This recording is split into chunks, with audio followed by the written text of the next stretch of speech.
I love Thanksgiving. Like, you don't understand. I love Thanksgiving. As far back as I can remember, it's always been my favorite holiday.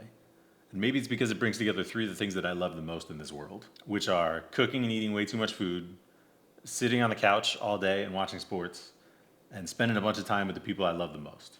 And I'm lucky to have experienced more than 40 classic American Thanksgivings on this planet, right up until last year when I was diagnosed with celiac on November 21st, 2 days before Thanksgiving. So hey, I got to go out with a bang last year. One more Thanksgiving. And then the next day was my first day eating gluten-free. Black Friday, am I right? That means that this year, 2024, is my first official gluten-free Thanksgiving.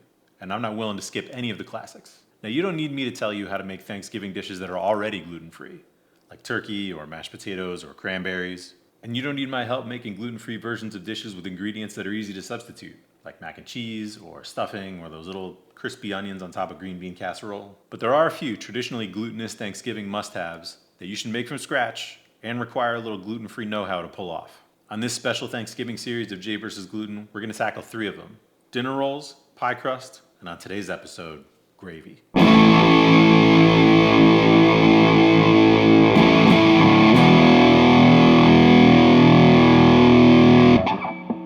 As much as Thanksgiving brings us all together, it also sometimes drives us all apart. I'm not talking about that. No, instead I am talking about the foods that we choose to viciously defend when it comes to what is our favorite Thanksgiving dish. Some of you are on team stuffing, and that's fine. Some of you are on team green bean casserole.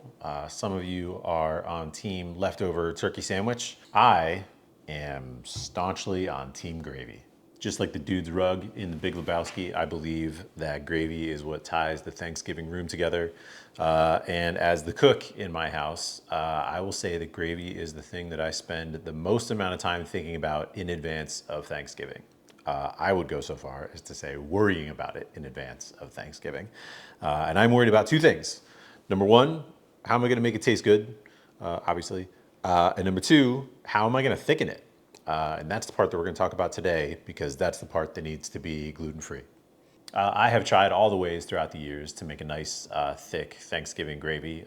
Even before I needed to be gluten-free, I was messing around with arrowroot starch and cornstarch. I used to use this stuff called Wondra. It's like old school product, comes in like a blue canister. It's like pre-gelatinized like wheat flour. That was pretty good for making gravy. But years ago, I settled on the classic French roux technique: butter and flour that you cook out for a couple minutes first before you add your stock and the rest of your ingredients. It's a classic for a reason. It makes a great gravy. But this year, it's my first gluten-free Thanksgiving, so we got to kick the wheat flour and we got to replace it with something. We are going to replace it with sweet rice flour. You'll see it sometimes in the store in like a tiny white box, branded MOCHIKO. Honestly, you can use any other starch or flour in place of wheat flour in your Thanksgiving gravy. I'm not going to say it doesn't matter. I will say they all will thicken your gravy. Some of them will have different viscosities. Some of them will add different flavors to your gravy. Some of them you can like cook for a long time and develop the flavor of the flour. Some of them you can't really cook at all. We are choosing sweet rice flour because it most closely matches the color and the flavor and the viscosity and also maybe the glossiness of the finished sauce of a Thanksgiving gravy that's made with traditional wheat flour. You don't need much to do this. A couple tablespoons of butter, a couple tablespoons of sweet rice flour, and about 4 cups of stock. This is store-bought stock. Traditionally, I would make my own. Usually I use like a pressure cooker with roasted chicken bones, chicken wings, chicken feet, whatever chicken parts I have kind of sit in the freezer. And I'll actually make like a double stock. Instead of using water in my stock, I'll use something like this. So I'm kind of like cheating and making like a little bit of a double stock. So those are the 3 ingredients, along just with some salt and pepper, that are gonna go into our base gravy today. But there's one thing missing.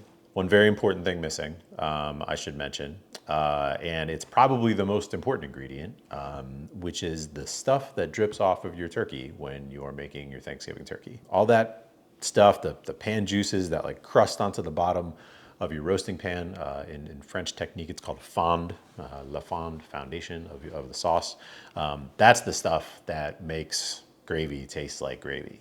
So when it's game time, 2 Thursdays from now, don't forget to collect all the stuff that roasts onto the pan underneath your turkey and put it in. I'll let you know when we're cooking, when it's time to add that stuff. All right, let's make some gravy. Okay, medium-low heat. On my stove, that's more like kind of low. I know in the last shot, I said that it was like a couple tablespoons of butter. It's more like 5. Same with the sweet rice flour. Any roux, it's equal parts fat and flour. You're gonna let this melt completely and let it like bubble and sizzle through completely. The reason is butter is not exclusively fat. There's a lot of water that's still in butter. And you want this butter to like totally cook out before we add the rice flour. All the water has been cooked out of our butter, and it's time for the sweet rice flour. All of it in. And again, that's 5 tablespoons. Whisk it together. It's gonna be a little clumpy at first, but it will settle into kind of a nice like creamy paste, as you see here. Do not stop whisking this. We're only gonna be at this for about 2 to 4 minutes, so don't go walking away or get distracted because this stuff will burn pretty fast.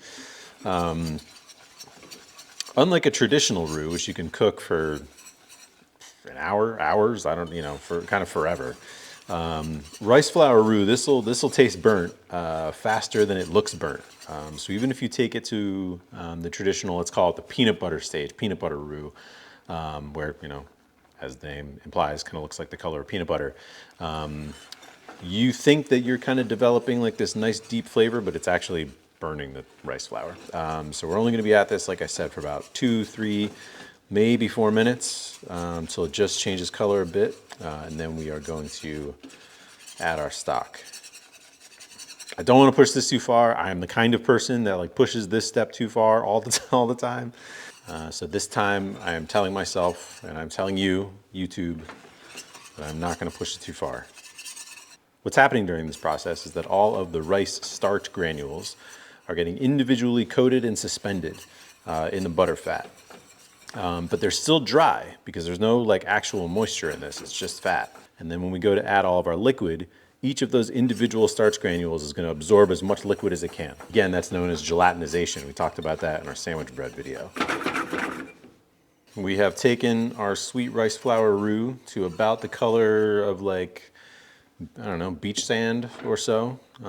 I do not think I want to take it any further than that because I don't want to risk burning our rice flour.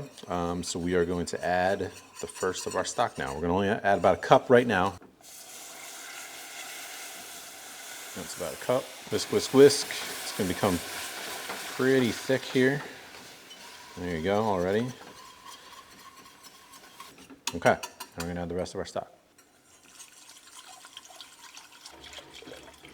Then you're gonna let this bubble away for about 5 minutes. Oh hey, reminder, we talked about your pan drippings from the turkey. Now's about the time that you wanna add that. 5 minutes later, we are bubbling away nicely. And this is basically our finished gravy base. Turn it off so it stops bubbling at me. You can see how much it's tightened up. Still got some nice movement to it. It's nice and glossy. Let's give it a taste. Need some salt, need some pepper. And it needs those pan drippings because otherwise, doesn't taste like much. I was using some store-bought bone broth, so hopefully I didn't think this would need a ton of zhuzhing up. I like a lot of pepper in my gravy. Whisk that up, give it another taste. Even without anything in it, that's not too bad. There's our gravy. Here we are, finished Thanksgiving gravy, or gravy base, because obviously you need to add your turkey pan drippings to this. Now look, no gravy in my house is gonna get away with just some salt and pepper and that's it. I am gonna obsess over this for like hours before dinner and I may spike this with like all kinds of stuff. Let's go, what would we put in this?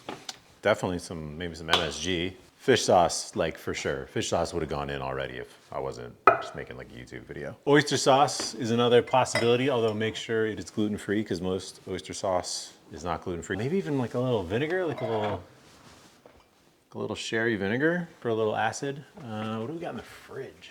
Mustard, nice addition. I mean, I don't think I've ever tried it, but maybe. If the butter in the gravy is not enough for you, Give it a little splash of heavy cream at the end. You know, some miso would be nice. This is just the beginning of the stuff that I would use to mess around with my gravy. I wouldn't necessarily use all of these things in conjunction, but hey, go nuts. I'm not gonna tell you what to do. That's it. Good luck with your gravy, and happy Thanksgiving. See y'all.